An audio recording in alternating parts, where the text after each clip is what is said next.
Fantatrao hoe inona marina ny atao hoe fampielezan-kevitra? Inona ihany koa ireo antony anaovana izany?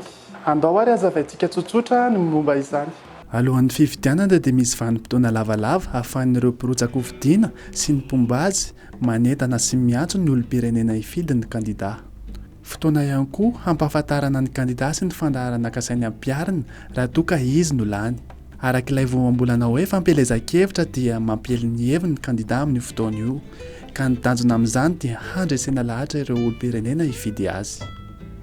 Fikarakarana hetsika hiaonana mivantana mifidy matetika no entin'ny kandidà sy ny mpanohana azy manao fampielezan-kevitra. Eo ihany koa ny fametrahana peta-drindrina eny amin'ny toerana voatokana amin'izany na eny amin'ny rindrin'olon-tsotra, fanao ihany koa ny mitety tokantrano, mitety tsena, manakaiky ny mpifidy, manao fandaharana eny amin'ny aina aman-jery. Misy ihany koa anefa ny toerana tsy tokony hanaovana fampielezan-kevitra mihitsy. Tsy azo anaovana fivorianam-pahaembe-maso ohatra ny trano fivavahana, ny toeram-piasana, ny tranom-panjakana na ny toeram-ponenan'ny miaramila.